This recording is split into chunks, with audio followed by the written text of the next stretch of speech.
What's the meaning of corrode?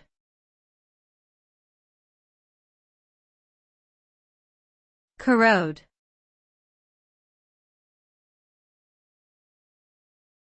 Corrode.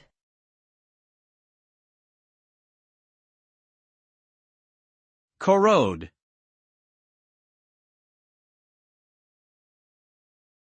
Corrode.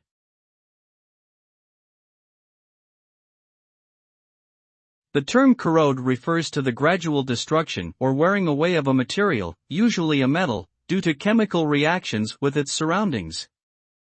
This process typically involves the transfer of electrons between the metal and the corrosive substance, resulting in the formation of oxides, sulfides, or other compounds that weaken and deteriorate the surface of the metal.